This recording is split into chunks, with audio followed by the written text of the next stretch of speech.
I'm Sydney Strickland. I'm an attorney at Strickland Webster, LLC.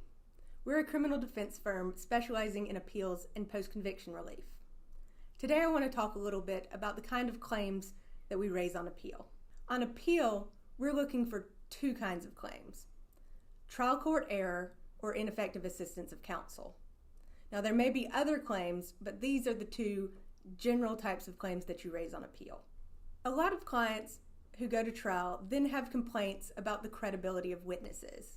He lied, she lied. But that's generally not the kind of claim you want to raise on appeal. That's an issue for the jury to decide.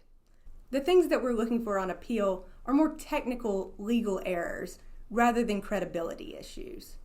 Trial court error is generally things that should have come into evidence and didn't, or things that did come into evidence and shouldn't have. It's also things like errors in the jury instructions.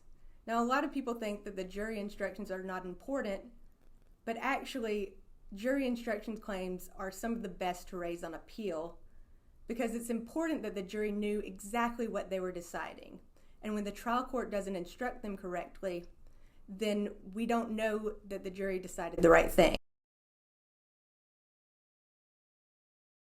In one of the cases that we've won, the trial court kept out a defense expert that would have contradicted everything that the state's expert had said that helped lead to the defendant's conviction.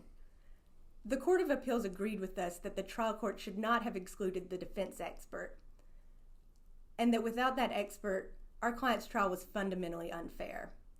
As a result, the Court of Appeals vacated those convictions.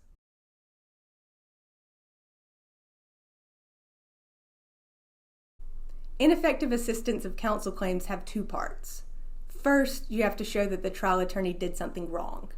Then you have to show that that error affected the outcome of the trial, or that you might not have been convicted but for the attorney's error.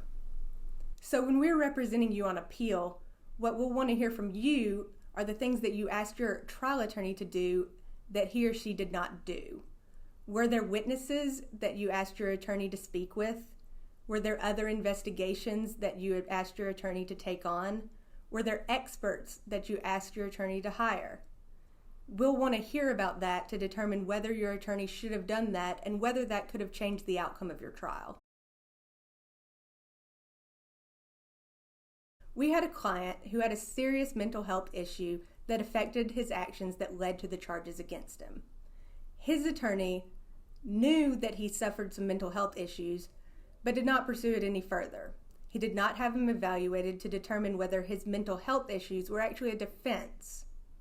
When we got the appeal, we had our client evaluated and learned that he had a legitimate mental health defense that should have been presented at trial. The Court of Appeals agreed with us and held that an attorney cannot make the decision not to present a mental health defense without at least investigating that issue.